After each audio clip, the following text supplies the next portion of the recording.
అక్కడ అంబటి రాంబాబు అన్న విషయంలో కూడా అంతే.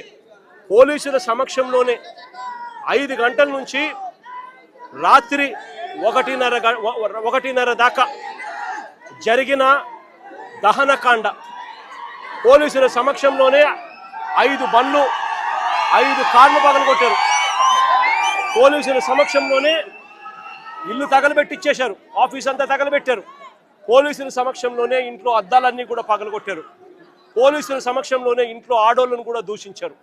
ఇక్కడ కూడా అంతే, పోలీసుల సమక్షంలోనే పోలీసులే పాత్రదారులుగా పోలీసులు కలిసి చేస్తూ ఉన్న డ్రామాలో ఇదంతా కూడా జరుగుతూ ఉంది.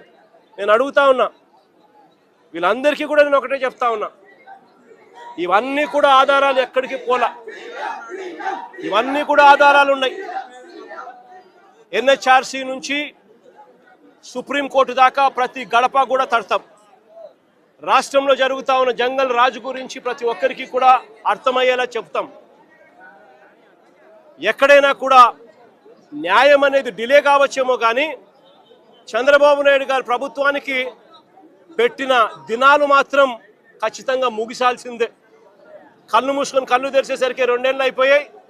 ఇక కళ్ళు మూసుకొని కళ్ళు తెరిచేసరికి మరో 3 ఏళ్ళు కూడా అయిపోతాయి. ఆ తర్వాత వచ్చేది మా ప్రభుత్వమే. ఆ తర్వాత నేను చెప్తా ఉన్నాను, ఇటువంటి అన్యాయమైన ఆఫీసర్లు ఎవరైతే ఉన్నారో, ఎవరైతే కాన్స్పిరసీలో భాగంగా వీళ్ళంతా పాత్రదారులుగా ఉన్నారో, ఈ పోలీస్ ఆఫీసర్లు, ఈ నాయకులు, వీళ్ళతో పాటు వచ్చిన ఈ గూండాగిరి చేసిన వీళ్ళందరినీ కూడా ప్రతి ఒక్కరిని కూడా బోన్లో నిలబెడతాము. ప్రతి ఒక్కరిని కూడా చేసిన అన్యాయానికి శిక్ష వహించక తప్పదు అని చెప్పి కూడా ప్రతి ఒక్కరికి కూడా ఈ సందర్భంగా తెలియజేస్తా ఉన్నాను. చంద్రబాబు నాయుడు గారికి కూడా బుద్ధి జ్ఞానం ఉంటే ఇప్పటికైనా కూడా నేను చెప్తా ఉన్నా, జోగి రమేష్ ఏమన్నాడు, ఊరికి చిప్పు పోయింది అని మాత్రమే అన్నాడు. నేను అడుగుతా ఉన్నా, చిప్పుగన సరిగ్గా ఉంటే ఇవన్నీ ఎవడైనా చేస్తాడా అని అడుగుతా ఉన్నా. చిప్పుగన సరిగ్గా ఉంటే ఎవడైనా ఇలాంటి చేయిస్తాడా అని అడుగుతా ఉన్నా. నిజంగా వీళ్ళకి చిప్పు సరిగ్గా లేదు కాబట్టి ఇవన్నీ చేయిస్తా ఉన్నారు.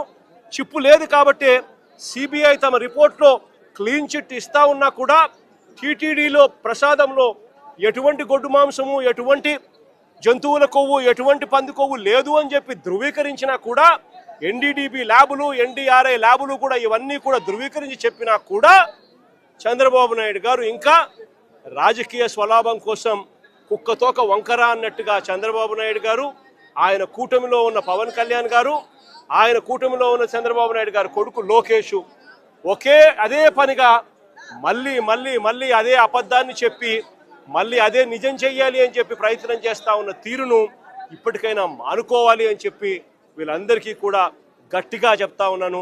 దేవుడు గట్టిగా వీళ్ళందరికీ కూడా బుద్ధి జ్ఞానం ఇవ్వాలని కూడా దేవుణ్ణి కూడా కోరుతా ఉన్నాను.